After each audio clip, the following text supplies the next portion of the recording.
Israel's response to a weekend of violence. In the early hours of Sunday morning, police forces sealed the family home of the terrorist who rammed his car into a group of people in Jerusalem's Ramot neighborhood 2 days earlier, killing 3 Israelis, 2 of them children. The terrorist, Hossein Karaka, lived in the East Jerusalem neighborhood of Isawiya in a rented apartment, so Israel cannot demolish it.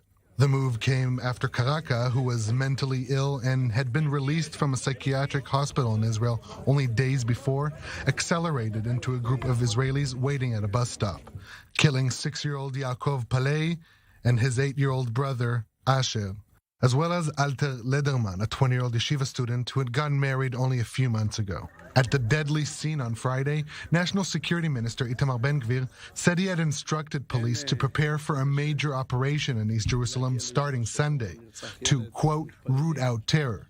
And ahead of Sunday's weekly cabinet meeting, Ben-Gvir doubled down on his demand. I'm determined to initiate an Operation Defensive Shield 2 in East Jerusalem.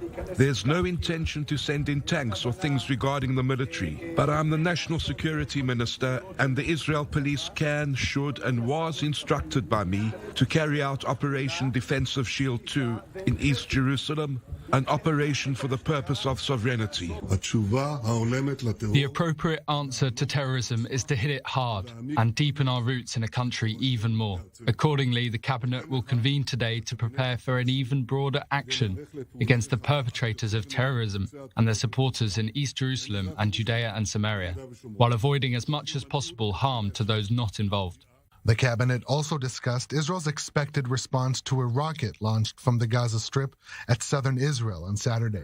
Meanwhile, Palestinian factions continue to try to connect between events that happen in East Jerusalem, the West Bank, and Gaza in an attempt to flare up the situation.